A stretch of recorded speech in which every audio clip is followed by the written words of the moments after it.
Let me just start off by saying that the fear of policing each other as women and the fear of reversing any progress that we've made in empowering each other is valid. So in my last video, I had a few people with concerns about my stock. One young man even asked to buy me a mic.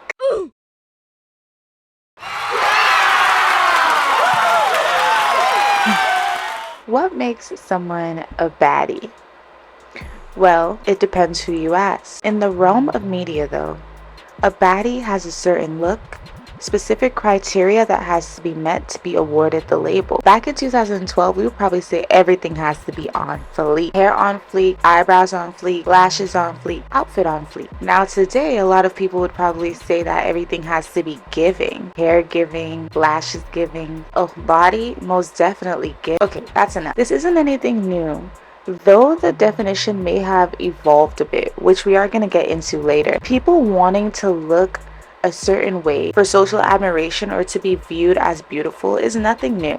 People have been looking at magazines, blogs, and even our earlier social media friends like Tumblr and MySpace to figure out how to get themselves as close to the beauty standard as possible since the dawn of media. Everybody wants to be a baddie. So let's talk about the baddie aesthetic, how it's evolved, and how it's quite literally messed up society.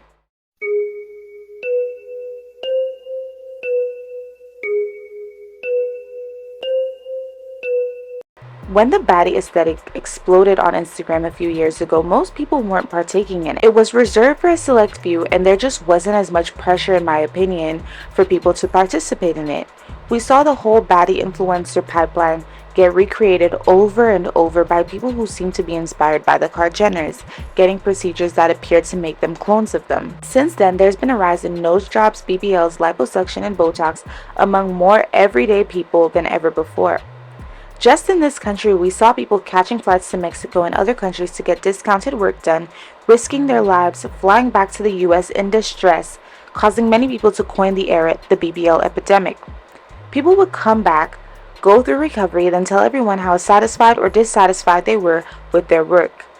Some would even go on to become influencers. Some would even teach people how to get the body they didn't get by working out. Silly, quirky little baddies, aren't they? And people died. Yes, people ceased to exist because they wanted to fit into a beauty standard and they had complications during or after surgery. Sometimes, unfortunately, this happens. BBLs tend to be very dangerous. Back in 2018, the American Society of Plastic Surgeons actually reported that the mortality rate was as high as 1 in 3,000. This didn't stop many though. And I know many people do these things for themselves, and while I think there's always going to be environmental influence to your decisions, this isn't me trying to shame anyone for the choices they make with their bodies. I'm all for people living for themselves. This is just information you must know. Now, Queen Chioma, shout out to her, posted a video about this issue affecting really young people. And she spoke about this 18-year-old girl who has already gotten work done, is dating a 27-year-old who she's allegedly been dating since she was at least 17. And it's clear to see that her mother doesn't have an issue with it for whatever reason that may be. So clearly we don't know the whole story, but I must say the picture her social media is painting doesn't make it look too good. Why are younger and younger girls feeling pressure to grow up so fast, get plastic surgery, wear heavy makeup, and participate in such dangerous acts? And why are their parents allowing it? Idolization and influencer worship. On Halloween, there's this little girl. She has to be a toddler, maybe 4 or 5 years old, and she has the little pole for the IV, and she has like a fake, gauze and everything, and she's showing that she got a BBL. Yeah. When I see a little girl who's mimicking someone getting a BBL, I'm like, okay, well, she's 5. What are you doing mimicking a BBL? She doesn't even know what her body's gonna. Kids are getting on social media at younger and younger ages. Just on TikTok, 25% of users are 10 to 19 years old. Many of these kids follow adults on the app and grow to like them, and in some cases trust them, idolize them, or have parasocial relationships with them.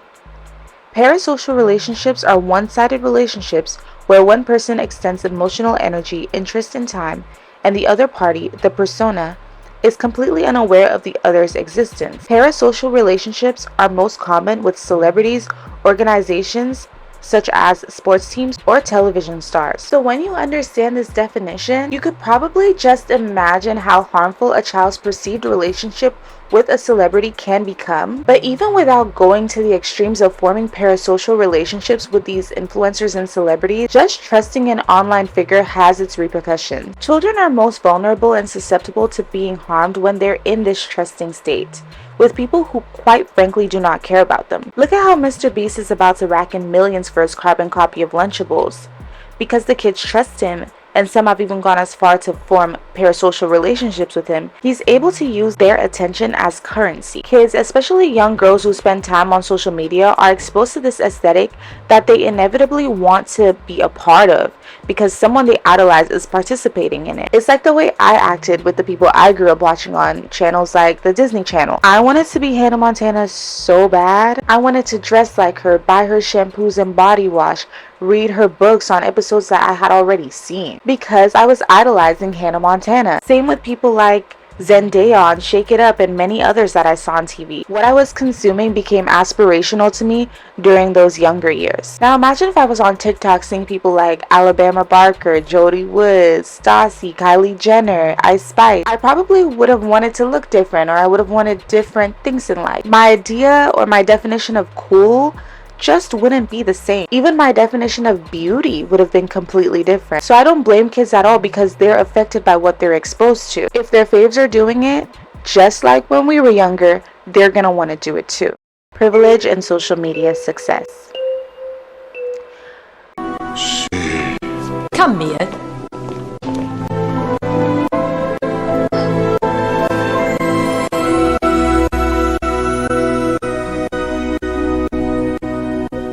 Another thing I think people need to touch on more often is that the baddie aesthetic has been constantly related to or grouped with either being kept and receiving a plethora of privilege, or even getting rich by one's own merit because it's seen as a ticket to social media success. Used to hear it all the time. I invested in my body. Now what do you think that means? How big of a role does this mindset play in the reasons why, unfortunately, some parents, like the young lady from Chioma's video's mom, would turn the other way when their child is engaging in certain activities? They might even help them to get certain things done that they need an adult's consent for. Not all parents are protective of their kids in the way most people would think. We see this all the time, especially in celebrity family units like the Kardashians.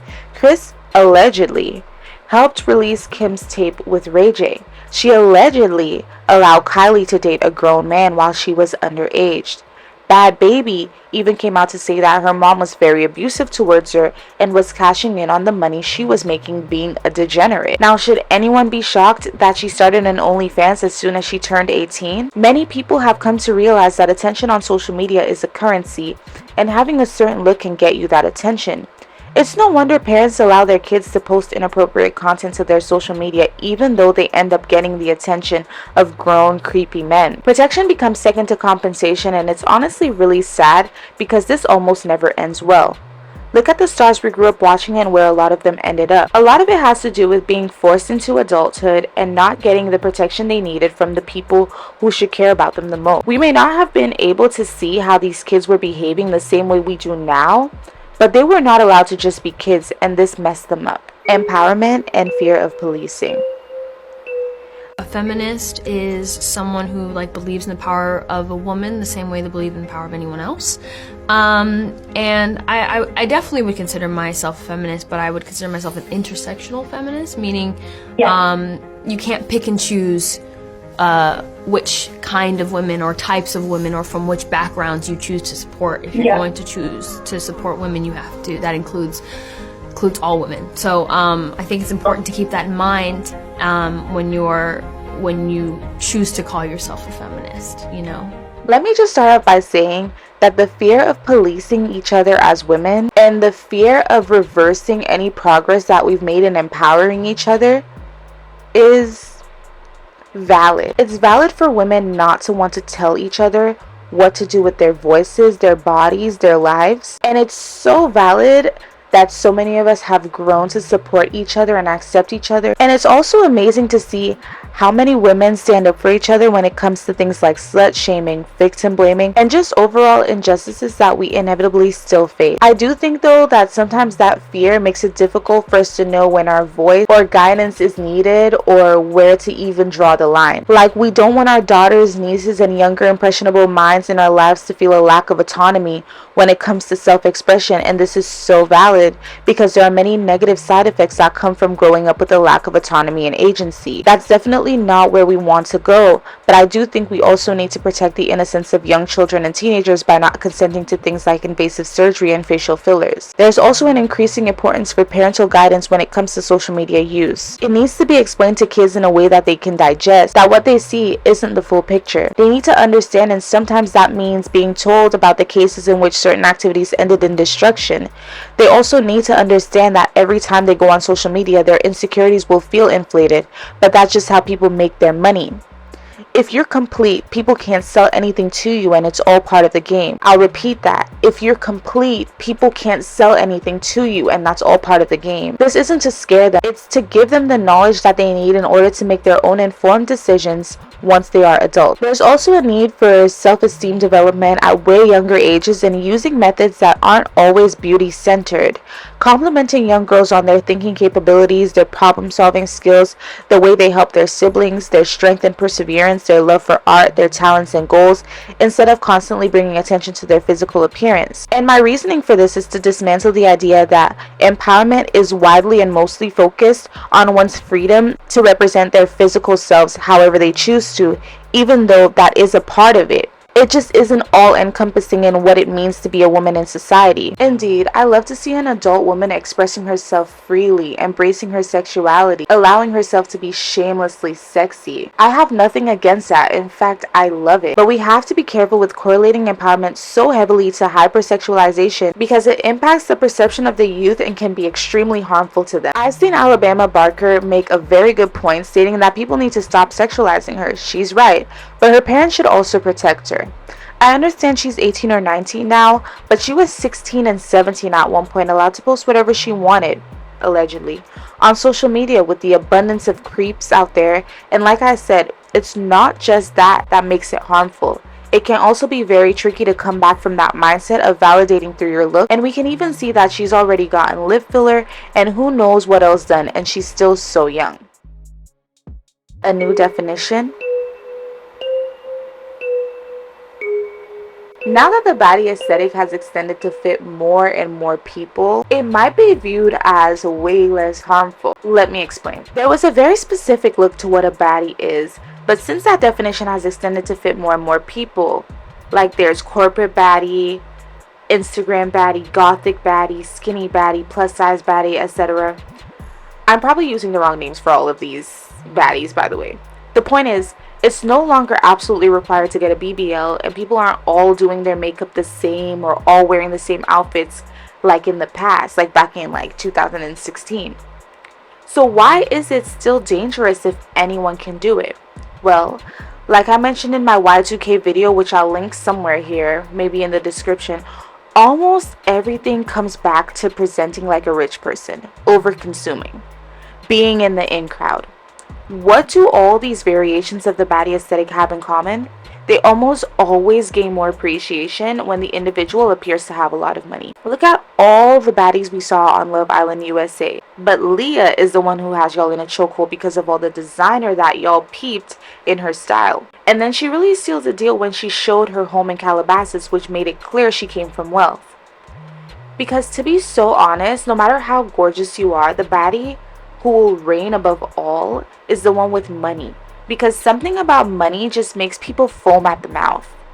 Something about seeing a closet full of Birkins gets you people's undying respect. When children see what gets their faves respect, they want to emulate it, and a lot of them don't have the experience in life to know when to stop. I know I've done a lot of rambling, but let me just say this, right?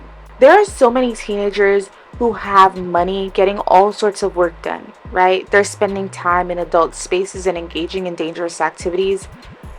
They are for sure at risk and they need help, but their accessibility to help is not the same as someone like me or someone like the average person who comes from a lower socioeconomic class, or even a teenager who comes from like a middle class family, chasing this aesthetic and ending up in a pickle will look very, very different for you than it will for Alabama Barker, who has the means to get help if she needs it.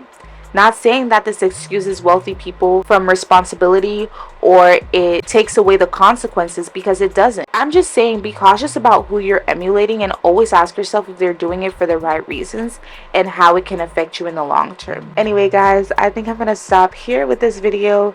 Please let me know if you enjoyed this video by leaving me a thumbs up. I would love to see your opinions down below. My question for you today is, what do you think we can do to change the climate of social media to be more positively impactful on the youth? What do you think we can do? I'd love to read your comments. As always, thank you so much for watching, and please subscribe if you feel like it and haven't already, and I will see you guys in the next video. Goodbye.